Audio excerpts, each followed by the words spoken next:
10ই মুহররম সন্ধ্যা ঘনিয়ে গেছে, এশার নামাজ পড়লেন তিনি। হযরত ইমাম জয়নুল আবেদিন বলেন, দুনিয়ার মানুষ একমাত্র বেঁচে যাওয়া পুরুষ সাক্ষী আমি ছিলাম।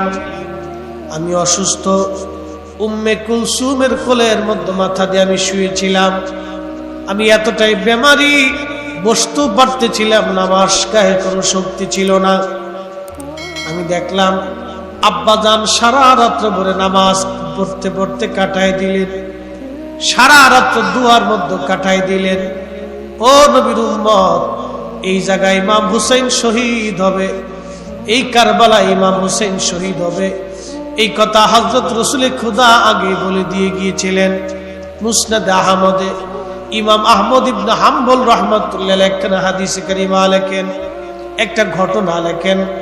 হযরত আলী রাদিয়াল্লাহু আনহু তিনি সিফফিনের যুদ্ধে যাওয়ার সময় ওই কারবালার পাশ দিয়ে উনি যাচ্ছিলেন। হযরত আলী ওই রাস্তা দিয়ে যাওয়ার সময় কাফেলাকে বললেন, তোমরা দাঁড়াও। মজলিসে হাজার হাজার সাহাবী ছিল। হযরত আলী রাদিয়াল্লাহু আনহু উটের পিঠ থেকে তিনি নামলেন।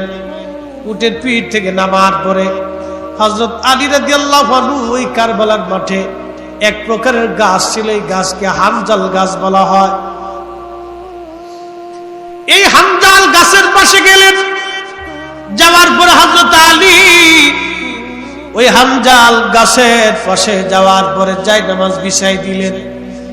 বিছাইয়া হযরত আলী 2 রাকাত নামাজ আদায় করলেন। নামাজ শেষ করার পরে আলী দোয়া করে, আল্লাহ, তোমার মেহবুব, তোমার হাবিব বলেছে এই জমিনে, এইখানে যেখানে আমি জায়নামাজ বিছাইছি, এই হানজাল গাছের পাশে আমার হুসাইনকে এই উম্মতের নির্মম ভাবে শহীদ করবে গো আল্লাহ। তোমার হাবিব বলছে, ইয়া রব, আমার হুসাইনের জন্য দোয়া করি, আল্লাহ এই সময় আমার হুসাইনকে ধৈর্য ধরার তৌফিক দিও আল্লাহ। আমার পরিবারের বহু মানুষ এইখানে শহীদ হবে, আল্লাহ তাদেরকে শাহাদাতের সময় ধৈর্য ধারণ করার তৌফিক দিও। এইভাবে দোয়া করলেন আলী। বাবা সন্তানের জন্য দোয়া করলেন। সাহাবীরা ঘিরে ধরলেন, আমিরুল মুমিনিন, আপনি কেন গো এই হানজাল গাছের পাশে আপনি নামাজ পড়লেন? ওগো খলিফাতুল মুসলিমিন, আবার আপনি এখানে দোয়া করলেন, ইমাম হুসাইন এইখানে শহীদ হবে, বিষয় বুঝলাম না।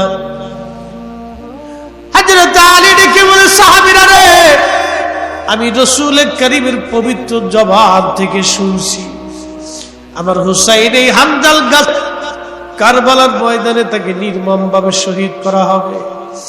আমি যেইখানে জায়নামাজ বিছাইছি এইখানে আমার হুসাইন শহীদ হয়ে যাবে গো।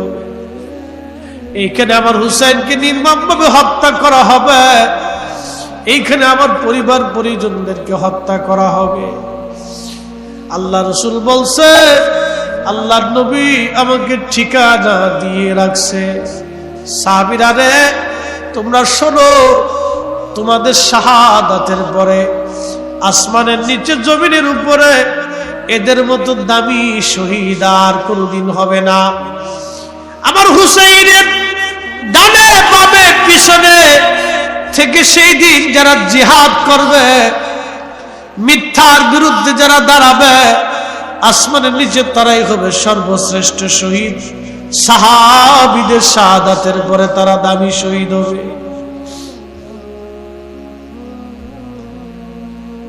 হযরত ইমাম হুসাইন ওই দিন 9 মুহররম রাত, 10ই মুহররম রাত সারা রাত বলে ইবাদত করলেন, সারা রাত কান্নাকাটি করলেন। ফজরের নামাজের সময় ইমাম হুসাইন রাদিয়াল্লাহু আনহু ফজরের নামাজ পড়লেন জামাতের সাথে।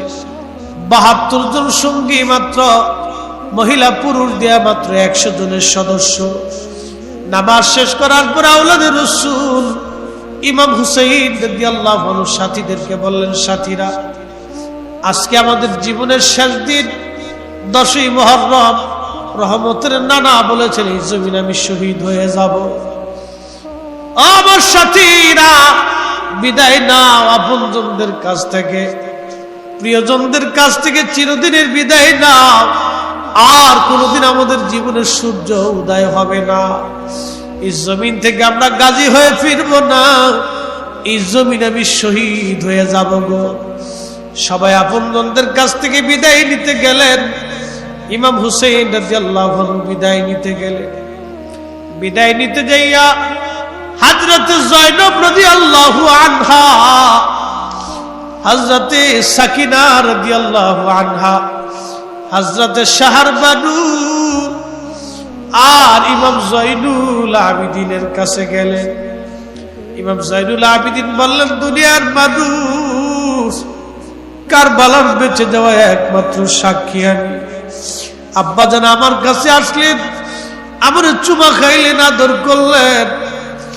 আমি উঠে বসতে চাইছিলাম, বসতে পারি না। আমি আব্বাজানকে বললাম, আব্বাজান আমার ভাই ইমাম কাসেম এই ময়দানে ঘুমাইছে শহীদ হইয়া, আমার বড় ভাই আলী আকবর ঘুমায়।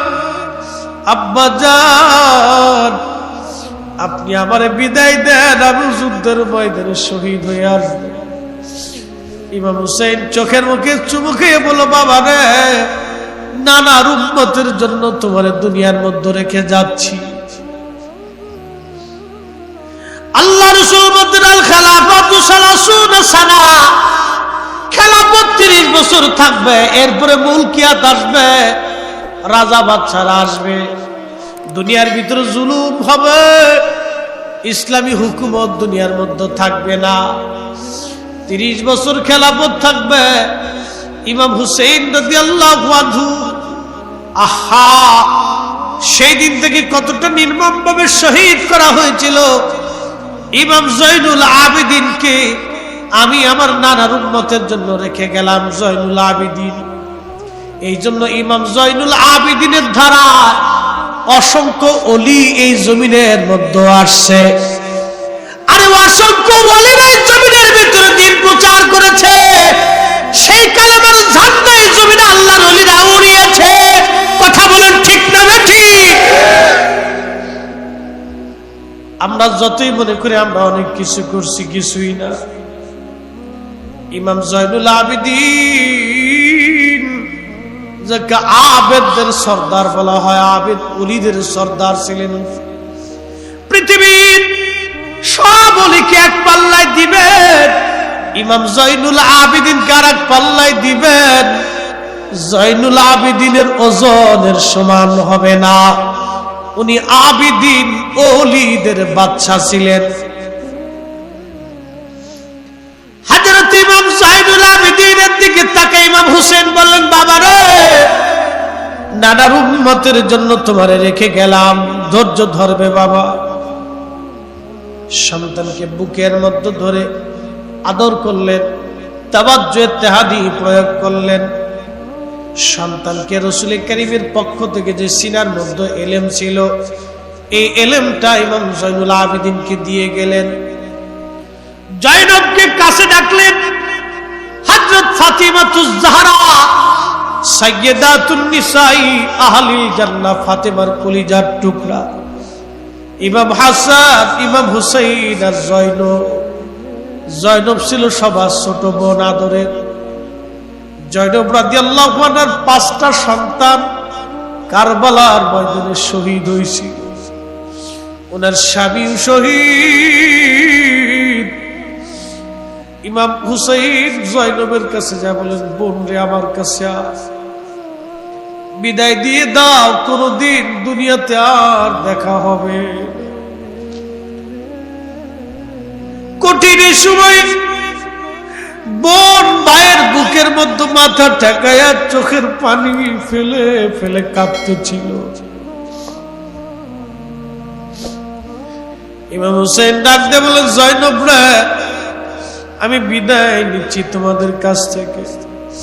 জয়নব কেঁদে বললেন, ভাইজান, বাবা হারাইছি, মা হারাইছি, বড় ভাই হারাইছি, ওরা আমার আব্বা জান শহীদ করছে, আমার বড় ভাইকে বিষ প্রয়োগ করে শহীদ করছে।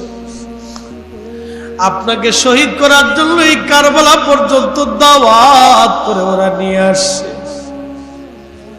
আমার 5টা সন্তান এই ময়দানে শহীদ, আমার স্বামী এই ময়দানের মধ্যে শহীদ হয়ে আছে। ভাইজান মনে বড় দুঃখ, আপনি আমার কাছ থেকে চিরদিনের জন্য বিদায় নিচ্ছেন, চলেই তো যাবেন, কার কাছে আমাদেরকে রেখে যাচ্ছেন বলে দিয়ে যান। ইমাম হুসেইন ডাক দেয় বলে, জয়নব রে, আল্লাহর আমানতে তোমাদেরকে রেখে যাচ্ছি। হাসবুনাল্লাহু নি'মাল ওয়াকিল, নি'মাল মাওলা ওয়া নি'মান নাসির। আল্লাহ তোমাদের জন্য যথেষ্ট, আল্লাহ তোমাদের জন্য গায়বী মদদ দিয়ে সাহায্য পাঠাবে জয়নব। তবে অপেক্ষা করো, আমার শাহাদাতের পরে ওরা আমাকে নির্মমভাবে অত্যাচার করবে, আমার শরীরের উপর দিয়ে ঘোড়া দাপড়াবে। জয়নব রে, শুনিয়ারা ও জয়নব, যখন আমার শরীর উপর দিয়ে ঘোড়া দাপড়াইবে, আমার সখিনা, আমার কন্যা কলিজার টুকরা মেয়েরা বাবারে বেশি ভালোবাসে। জয়নব রে, আমার সখিনারে আমার লাশের কাছে যাইতে দিবি না, তোরা মাতম করবি না, তোরা মাতম করবি না, চুল ছিড়বি না, কাপড় ছিড়বি না, বুক চাপড়াবি না, এটা আমার নানা রহমতের নবীর নিষেধ আছে। আমি শহীদ হয়ে যাওয়ার পরে জয়নব, আমার জয়নুল আবেদিনকে সন্তানের মতো পালন করবি। জয়নব রে, জীবনের শেষ ওসিয়ত বলেন ভাইজান, কি বলতে চান? জীবনের শেষ ওসিয়ত, যদি কোনোদিন মদিনায় যাওয়ার সুযোগ হয় রে জয়নব, দুনিয়ার কোন রাজা বাচ্চার কাছে আমরা 3 দিন ক্ষুধার্ত, 3 দিন পানি তৃষ্ণায় কলিজা আমাদের শুকায় গেছে রে জয়নব। আমার কোলের মধ্যে আমার শিশু আলী আসগর করা নির্মম ভাবে শহীদ করছে। আমার আসগরকে আমার কোলের মধ্যে শহীদ করছে, পানি দেয় নাই। দুনিয়ার কোন রাজা বাচ্চার কাছে বিচার নিয়ে যাবি না জয়নব রে, যদি কোনদিন মদিনা যাওয়ার সুযোগ হয় রে জয়নব, পৃথিবীর কারো কাছে বলবি না আমার নানা রহমাতুল্লিল আলামিনের রওজা মুবারকে দাঁড়ায় দাঁড়ায় ডালিম জানাইবি।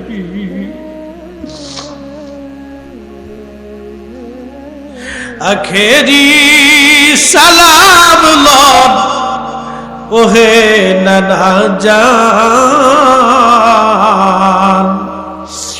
আপনার হুসাইন যায় কারবালার ময়দান গো নানা, কারবালার ময়দান, কারবালার ময়দানে যাইয়া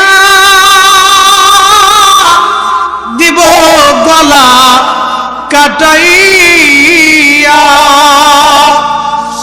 আর নায়া শিব ফিরে না, নায়ার নায়া শিব ফিরে মদিনা মুকাম, আপনার হুসাইন যায় কারবালার ময়দান। আখেরি সালাম লন, আখেরি সালাম লন ওহে নানা জান, আপনার হুসাইন যায় কারবালার ময়দান গো নানা, কারবালার ময়দান।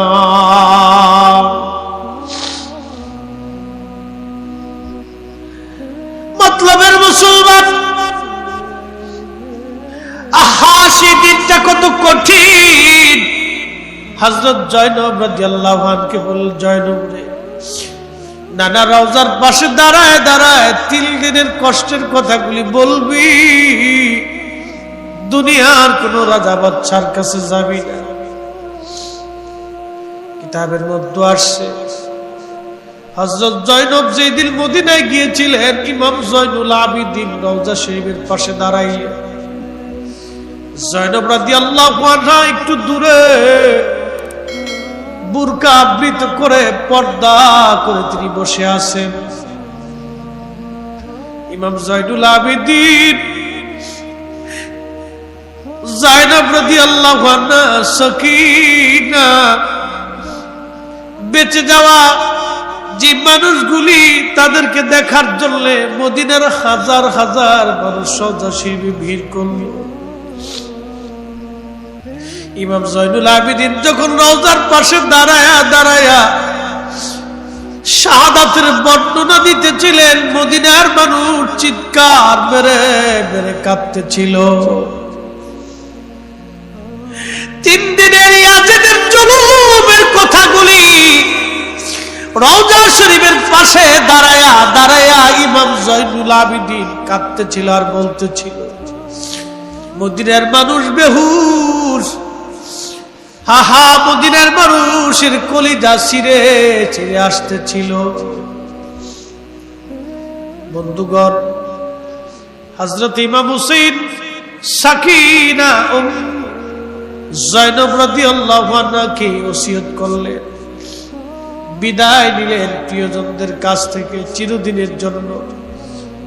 নানার দেওয়ার সবুজ সবুজ পাগড়ি বাঁধলেন মাথায়, আমির হামজার বল্লমটা গায়ে দিলেন, বাবার দেওয়া জুলফিকার তলোয়ার হাতে নিলেন, দুল দুলে সরিয়া রওনা হয়ে গেলেন ঘোড়ার পিঠে। কঠিন যুদ্ধ, শত শত বেঈমান জাহান্নামে পাঠাইতে লাগলেন। ওরা চিন্তা করলো এইভাবে ইমাম হুসেনকে কাবু করা যাবে না। 3 দিনের ক্ষুধার্ত তৃষ্ণার্ত একজন ইমাম, সন্তান হারা, প্রিয়জন হারা। কিতাবের মধ্যে ইমাম ইবনু কাসির আল বাদার মধ্যে লেখেন 33টি তীর ওনার পুরা শরীরটাকে ঝাঁঝরা করে ফেলেছিল। 133টা তীর পুরা শরীরের মধ্যে ছিল লাগানো। 21টা বর্ষার আঘাত, 33টা তলোয়ারের আঘাত ওনার পুরা শরীরটাকে ঝাঁঝরা করে ফেলেছিল। শেষ সময় একটা তীর কপাল বরাবর এসে লাগলো। এই তীরটা এতটাই সজোরে আঘাত করেছিল কপালের মধ্যে, তীরটা মাথার ভিতরে মগজের মধ্যে ঢুকে পড়েছিল। ইমাম হুসাইন ঘোড়ার উপর থেকে পড়ে গেলেন, তিনি সীমা গলার মধ্যে চেপে ধরছে, বুকের মধ্যে বসে গলার মধ্যে তলোয়ার চেপে ধরছে সীমা। ইমাম হুসাইন রাদিয়াল্লাহু আনহু ডাক দিয়ে বলেন, সীমার রে, তুই সেই কালো ডোরা কাটা কুকুর রহমতের নানা 50 বছর আগে বলেছিল। সীমার 50 বছর আগে আমার নানা রহমতের নবী বলেছিল, হুসাইন, আমি স্বপ্ন দেখছি তোমার গায়ের মধ্যে একটা কালো ডোরা কাটা কুকুর তোমার রক্তের মধ্যে মুখ লাগাইছে। সীমার ছিল কালো ডোরা কাটা, চেহারা ছিল তার কালো, কিন্তু রোগ ছিল তার শ্বেত রোগ, জায়গায় জায়গায় জায়গায় জায়গায় সাদা ছিল। আল্লাহ রাব্বুল আলামিনের হাবিব বললেন, হুসাইন, স্বপ্ন দেখছি একটা কালো ডোরা কাটা কুকুর তোমার গায়ে মুখ লাগাইছে।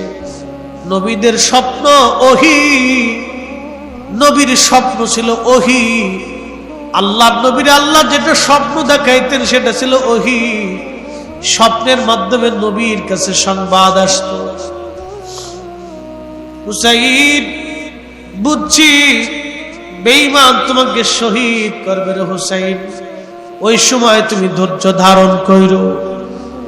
ইমাম হুসাইনের বুকের মধ্যে চড়ে যখন সীমার গলার মধ্যে তলোয়ার ধরছে, জবাই করবে, ইমাম হুসাইন ডাক দেয় বলেন, সীমার রে, বুঝছি তুই সেই কালো ডোরা কাটা কুকুর আমার রক্তে মুখ লাগানোর জন্য আসছিস। আমি জানি তুই আমার শহীদ করে দিবি, তবে সীমার একটু সময় কি দিবি? আমি 2 রাকাত নামাজ পড়ে যাব জীবনের শেষ সময়ে। আমি আমার মালিক, আমার রব্বি কারীমের দরবারে সেজদা দিয়ে দিতে চাই। শরীর থেকে রক্ত ঝরতেছে। ইমাম হুসাইন রাদিয়াল্লাহু আনহু নামাজে দাঁড়ায় গেলেন। আল্লাহ কোরআনে বলে, ইয়া আইয়ুহাল্লাযীনা আমানুস্তাঈনু বিস-সাবরি ওয়াস-সালাহ ইন্নাল্লাহা মা'আস-সাবিরিন। কোরআনে আল্লাহ বলেন, হে ঈমানদারেরা, তোমরা সালাতের মাধ্যমে, নামাজের মাধ্যমে তোমরা আমার কাছে সাহায্য চাও এবং ধৈর্যের মাধ্যমে তোমরা আমার কাছে সাহায্য চাও। ইন্নাল্লাহা মা'আস-সাবিরিন, নিশ্চয় আমার মালিক মাওলা আল্লাহ সবরকারীদের সাথে আছেন। একটা বিষয় খেয়াল করেন, ইমাম হুসাইনের মতো এত বড় ধৈর্যশীল পৃথিবীতে কি আছে? বাবার চোখের সামনে কলিজার সন্তানরা শহীদ হয়েছে। বাবার চোখের সামনে সন্তান শহীদ হয়েছে। পৃথিবীর কোন বাবা সবর করতে পারে না যেটা ইমাম হুসাইন রাদিয়াল্লাহু আনহু করেছিলেন? বাবাজি, আল্লাহর কোরআনের আয়াতের দিকে যদি আপনি তাকান, আল্লাহ বলেন, ওয়ালা তাকুলু লিমান ইউকতালু ফি সাবিলিল্লাহি আমওয়াতান বাল আহইয়াউ ওয়ালাকিন লা তাশউরুন। আমওয়াতুন বাল আহইয়াউ ওয়ালাকিন লা তাশউরুন। আল্লাহ কোরআনে বললেন, আমি আল্লাহর পথে যারা জীবন দেয় তোমরা তাদেরকে মরা মনে করিও না। তারা জিন্দা, তারা জিন্দা, তারা জিন্দা। একবার চিৎকার মেরে বলা যাবে কি সুবহানাল্লাহ? আল্লাহুম্মা সাল্লি। জবান খুলে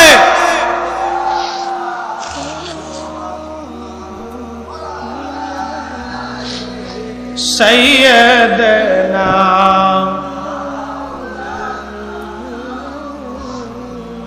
আমরা অধম গুনাহগার গো, নবী আপনাই চিনলাম না, সেই কারণে রোজ হাসরে আমাদেরকে ভুইলেন না। আল্লাহুম্মা জবান খুলে মাশাআল্লাহ, আল্লাহু আকবার। ওয়ালা আলে সাইয়্যিদানা।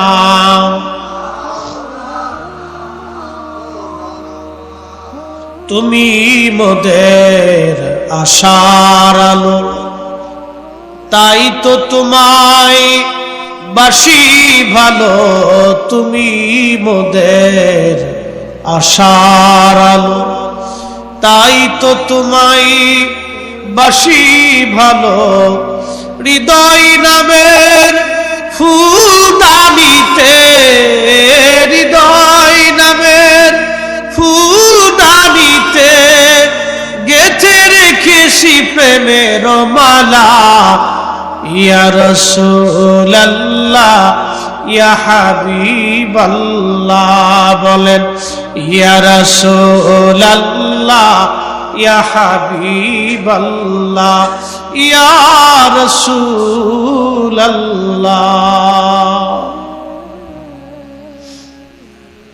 হ্যাঁ, সাঙ্গাসরের মুসলমান, ঘরের ভিতর থেকে আবার কথা যারা শুনেন খুব মনোযোগ দেন। আল্লাহ বলেন, আমি আল্লাহর পথে যারা জীবন দেয় তাদেরকে তোমরা মরা মনে করিও না, তারা জিন্দা জিন্দা, তারা আল্লাহর পক্ষ থেকে তারা রিজিক পায়। এই জন্য আল্লাহর ওলিদের ইন্তেকালের পরে তারা মাজার শরীফে জিন্দা থাকে। একবার জোরে বলবেন কি সুবহানাল্লাহ।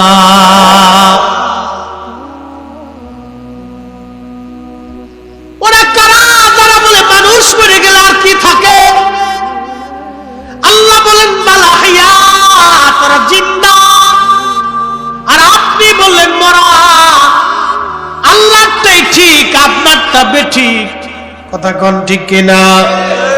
বাজান একটা কথা বলি, আপনারা কবর জিয়ারত যখন করতে যান তখন সর্বপ্রথম আপনারা কি করেন? আগে সালাম দেন। কি কথা ঠিক কিনা?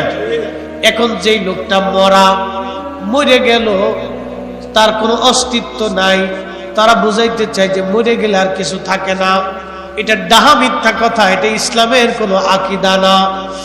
ইসলামের আকীদা হলো মানুষ মরে যাওয়ার পরে তার আর একটা জীবন শুরু হয়ে গেল।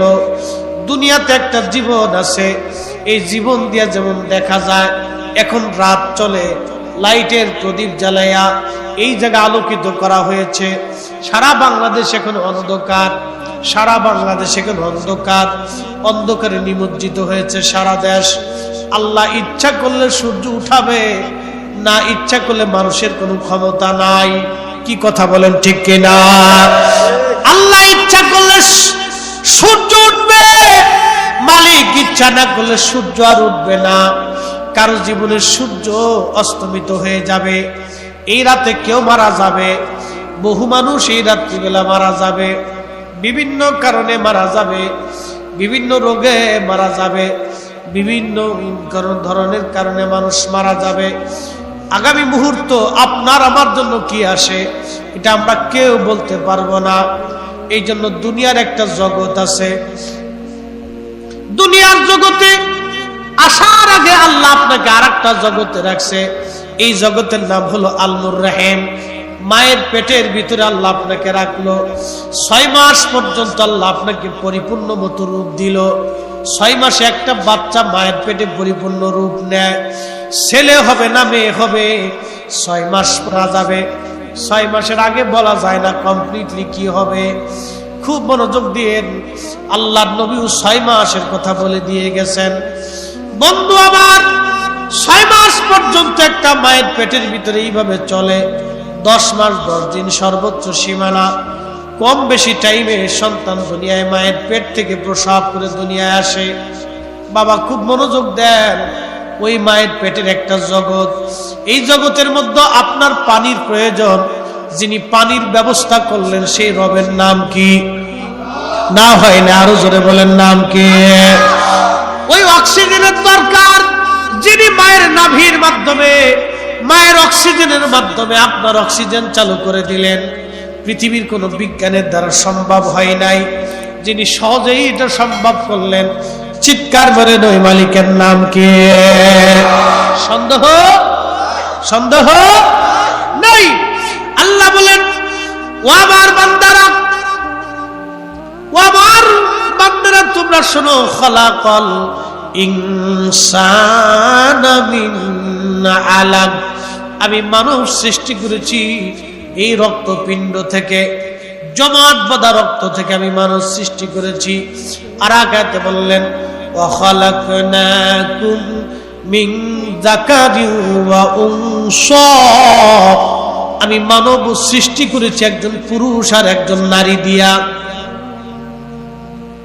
এই পুরুষের নাম আদম, নারীর নাম হাওয়া, এবং এরপরে সেই পুরুষের নাম বাবা, মহিলার নাম মেয়ে, ওই নারীর নাম মা। বাবা এবং মায়ের মাধ্যমে আল্লাহ রাব্বুল আলামিন দুনিয়াতে সন্তান তৈরি করলেন। সন্তান আসলো, মানব জাতি আল্লাহ বাড়াইলেন। আপনি ইচ্ছা করলে পৃথিবীতে অনেক নারী আছে, 10 বছর 20 বছর চেষ্টা হলো কিন্তু সন্তান হলো না। অনেক পুরুষ আছে দেখবেন সে বিয়ে করেছে কিন্তু তার সন্তান হয় না। ডাক্তার দেখানোর পরে ডাক্তার বলে দিয়েছে আপনার যে শুক্রাণু আছে এটা যথেষ্ট না, অতএব আপনার এই শুক্রাণু থেকে, আপনার এই পানি থেকে কোনদিন সন্তান তৈরি হবে না। পুরুষের জন্য আল্লাহ একবারে কেটে দিলেন, নারীর জন্য কেটে দিলেন। অনেকের 7টা 8টা সন্তান খাবার দিতে পারে না, অনেকের কোটি কোটি টাকা আছে কিন্তু কোনো সন্তানাদি নাই। কি কথা বলেন ঠিক কিনা? কোটি কোটি টাকা আছে কিন্তু কোনো সন্তান নাই। আবার অনেকের 7টা 8টা বাচ্চা আছে কিন্তু জায়গা জমি নাই। এই খেলাটা কার? আল্লাহ বলেন ওয়াতারযুকু মান তাশাউ বিগাইরি হিসাব। ও আমার বান্দা, আমি যাকে খুশি তাকে অগণিত দৌলতওয়ালা বানাই, রিজিক আমি আল্লাহ পাক দান করি। আপনি ইচ্ছা করলে রিজিক পাবেন না, ইচ্ছা করলে কোটি কোটি টাকার মালিক হতে পারবেন না। আল্লাহ আপনাকে দয়া করে যদি রিজিকওয়ালা বানান তো রিজিকওয়ালা হবেন, সন্তানওয়ালা বানান সন্তানওয়ালা হবেন। বন্ধু আমার, খুব মনোযোগ দিয়ে, আমার আল্লাহ রাব্বুল আলামিন এইভাবে পৃথিবীতে মানব জাতি তৈরি করলেন, একজন পুরুষ আর একজন মহিলা দিয়া। আচ্ছা আপনারা বলেন, মায়ের পেটের ভিতরে সন্তান আল্লাহ পাক তৈরি করলেন, আপনার রক্ত যা যা প্রয়োজন, যা যা প্রয়োজন আল্লাহ সব দিলেন। আল্লাহ কোরআনে বললেন লাকাদ খালাকনাল ইনসানা ফি আহসানি তাকবীর। আমি মানুষকে সুন্দর অবয়ব দিয়ে সৃষ্টি করলাম, সুন্দর চেহারা আমি আল্লাহ দিলাম, হাত দিলাম, পা দিলাম, নাক দিলাম, চোখ দিলাম, কান দিলাম, চেহারা দিলাম, স্বাস্থ্য দিলাম। আপনি ইচ্ছা করলে নাক লম্বা করতে পারবেন না, ইচ্ছা করলে আপনি ওই কি বলে চেহারা সুন্দর বানাইতে পারবেন না, আপনি ইচ্ছা করলে অনেক বড় স্বাস্থ্যবান হতে পারবেন না। আল্লাহ বলেন আমি সুন্দর অবয়ব দিয়া মানব জাতি তৈরি করলাম। মানুষের চাইতে সুন্দর পৃথিবীতে আর কিছুই নাই, মানুষই সর্বশ্রেষ্ঠ সুন্দর, মানুষের চাইতে সুন্দর আর দুনিয়াতে নাই। ফুল বলেন, আকাশ বলেন, জমিন বলেন, যা কিছু বলেন, সবকিছুর চাইতে বেশি যিনি সুন্দর, সেই সুন্দরের নাম হলো মানুষ। আল্লাহ এই মানব জাতিকে সুন্দর করে বানাইছেন। এই মানব জাতিকে সুন্দর করে বানানোর পরে তারপরে মানুষ আল্লাহর প্রতি কৃতজ্ঞ হয় না, আল্লাহর প্রতি শুকর আদায় করে না। এই মায়ের পেটের ভিতরে একটা জগৎ, এই জগতে আল্লাহ আপনাকে রাখলেন। আপনার আমার যার যা যা যা প্রয়োজন আমার আল্লাহ জগতে দান করলেন। এই জগতের আগে আর একটা জগতে ছিলাম, সেটার নাম হলো আলমে আরোহা, রুহের জগৎ। এই রুহের জগৎটা হলো আল্লাহর দরবারে, আল্লাহ সেই জগৎটা রাখছেন। এই জগতের মধ্যে আমরা যারা এখানে আজ মাহফিলে উপস্থিত, এই জগতে আমরা একত্রিত ছিলাম, আবার দুনিয়াতে একত্রিত হলাম, আবার হাসরের ময়দানে একত্রিত হব, আবার জান্নাতের মধ্যে আমরা একত্রিত হব। একবার জোরে বলা যাবে কি আল্লাহু আকবার? কি বিশ্বাস হয়? হয়নি? রুহের জগতে এইভাবে ছিলাম, দুনিয়াতে আবার এইভাবে আইছি, হাসরের মাঠে আবার একত্রিত হব।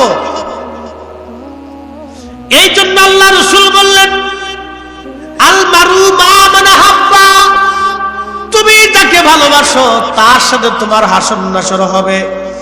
ওই যে বলছিলাম, বনি ইসরায়েলের একজন আল্লাহর বান্দা 99 জন একজন মানুষকে হত্যা করলো, 99 জন নিরপরাধ মানুষ মেরে ফেললো। তাহলে এই লোকটা কি পরিমাণে দাগী আসামি ছিল এবার বুঝেন। 99 জন মানুষ মেরে ফেলে দেওয়ার পরে এই লোকটার অন্তরের ভিতরে আল্লাহর ভয় ঢুকে গেল। আল্লাহ, এতজন মানুষ আমি মেরে ফেললাম, হায় আফসোস, আমার কি উপায় হবে? এই অন্তরের মধ্যে যখন তওবা আসছে, আল্লাহর ভয় অন্তরের মধ্যে ঢুকে গেল, তখন এই মানুষটা চলে গেল এক পাদ্রীর কাছে। দেখে এক পাদ্রী রাস্তা দিয়ে হেঁটে যায়, সালাম দিয়ে বলল হুজুর একটু দাঁড়ান, একটা মাসালা আছে। বলো বাবা কি মাসালা? বলে হুজুর আমি 99 জন মানুষ হত্যা করেছি, এখন আমার অন্তরে আল্লাহর ভয় ঢুকছে, তওবা করতে চাই আমি, আল্লাহ কি আমারে মাফ করবেনি? ওই পাদ্রী ডাক দেয়া বলো, ও আল্লাহর বান্দা, 99 জন মানুষ মেয়েরা তুমি আল্লাহর কাছে তওবা করে মাপ পাইতে চাও, আল্লাহ তোরে মাপ করবে না। সে ভুল ফতোয়া দিল। আমার দেশে অনেকে এরকম ভুল ফতোয়া দেয়। একদল আছে বুকে হাত বেঁধে নামাজ পড়ে, ওরা কয় মুহাম্মদ আমাদের মতো মানুষ ছিল বিদায় মুহাম্মদুর রাসূলুল্লাহর জীবনে ভুল ছিল। যারা নবীর ভুল ধরে ওরাই হলো আজাজিলের খালাতো ভাই। কথা কোন ঠিক কিনা? সন্দেহ সন্দেহ নাই, কিন্তু দোহাই দিতেছে মক্কা মদিনা, খালি মক্কা মদিনার দোহাই দেয়। আর এমন ভাব লইছে যে এরা বিরাট ইসলাম হয়ে পড়ছে, এমন ভাব লইছে যে একবারে দিন বিরাট বুঝা বুঝে, আর দিন কেউ বুঝে না। অ্যাটেনশন, মনোযোগ দিয়ে শুনে যাবে। এরকম ভুল ফতোয়া দিছে। তখন ওই খুনি চিন্তা করে, মাপ তো যেহেতু আমার হবেই না, তাহলে এই হুজুরেও আজকে ছেড়ে দিয়ে লাভ। ও যেহেতু কইছে যে আল্লাহ মাফ করতে না, তাহলে আজকে ধরে খাইছি, হেরও ধরছে একবারে কায়দা মতো বসান ঠিক মারছে, মাই দিয়ে শেষ পর্যন্ত একবারে বিষিয়ে ফেলেছে। আমাদের ফরিদপুরের ভাষাকে বাটাম চালান, বাটাম চালান কায়দা মতো দেওয়ার পরে ঘোড়ার ডিম গেছে ময়ূরি, তাহলে আর হুজুরে ছেড়ে দিয়ে লাভ। পুরা সেঞ্চুরি ফিলাম, 100 জন মারছে, সহিহ বুখারী হাদিস। 100 জন মানুষ মারার পরে আবার অন্তরের ভিতরে ভয় ঢুকছে, হাই হাই হাই, আমি মারলাম তো মারলাম, লাস্টে আর একটা হুজুর মেরে ফেলাইলাম, তো হইলোটা কি উপায় আমার হবে? এই অন্তরের ভিতরে আল্লাহর ভয় আবার ঢুকছে। কোরআন আল্লাহ এইভাবে ওয়াজ করে, ইন্নামাল মুমিনুনাল্লাযীনা ইযা যুকিরাল্লাহু ওয়াজিলাত কুলুবুহুম। আল্লাহ কোরআনে বললেন, নিশ্চয় তারা মুমিন, তারা মুমিন। ইন্নামাল মুমিনুনাল্লাযীনা ইযা যুকিরাল্লাহু ওয়াজিলাত কুলুবুহুম।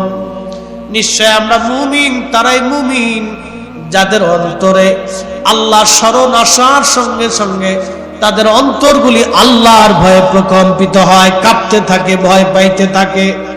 হায় হায় হায়, আমি জীবনে ভুল করলাম, 100 জন নিরপরাধ মানুষ মেরে ফেললাম,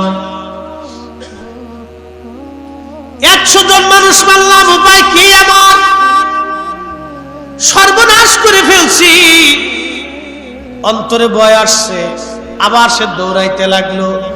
দেখে এক কারিয়ার পাশে একজন বুজুর্গ বান্দা আল্লাহর ইবাদতে মশগুল, দৌড়ায় যায়, বলল, হুজুর আমি আপনার কাছে গিয়ে একটা বিষয় জানতে চাই।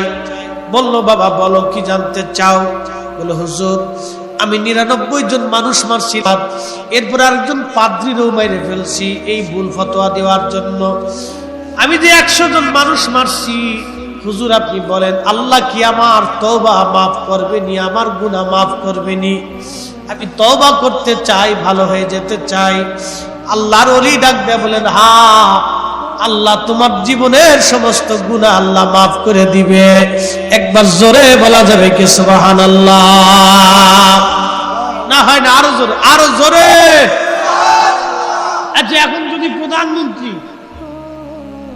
মাননীয় প্রধানমন্ত্রী যদি সকালবেলা আপনার ফোন দিয়ে কয়, আরে আব্দুল আলীম আপনি আজকে এই 3 দিনের ভিতরে প্রধানমন্ত্রীর কার্যালয়ে সচিবালয়ে আপনি আসবেন, আপনার জন্য 10 তলা একটা বাড়ি বরাদ্দ করছি। ওই বেটা যদি একবারে বেশি গরিব হয় তাহলে স্টক করতে পারে, জি না চাইতে পেয়ে গেলাম 10 তলা বাড়ি, কোটি কোটি টাকার সম্পদ। ওই লোক খুশিতে আত্মহারা হয়ে যাবে, পাগল হয়ে সারা গ্রাম ভরে সেখানে দৌড় ফারবার করে সংসদ প্রধানমন্ত্রী আমার বন্ধু ছিল। হাই হাই হাই, বেড়া অর্ধেক পাগল হয়ে যাবে। দুনিয়ার সম্পদ পাইয়ে একজন মানুষ যদি এইরকম খুশি হয়, তাহলে কবরে আল্লাহ যখন বলবে বান্দা তোরে মাফ করে দিছি, হাসরে যখন আল্লাহ বলবে বান্দা তোরে ক্ষমা করে দিছি, খুশি হবে, যে খুশির চোটে সে একবারে দিশেহারা হয়ে যাবে। একসাথে জোরে বলা যাবে না সুবহানাল্লাহ? আল্লাহ বলেন, কুল ইয়া ইবাদিয়াল্লাযীনা আসরাফু আলা আনফুসিহিম লা তাকুনাতু মির রাহমাতিল্লাহ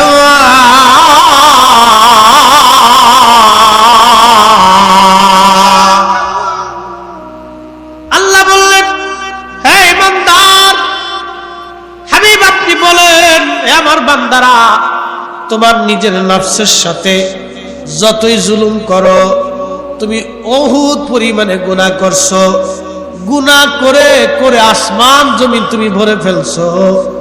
ও আমার বান্দা, আমি আল্লাহ রহমত থেকে তুমি নিরাশ হইও না।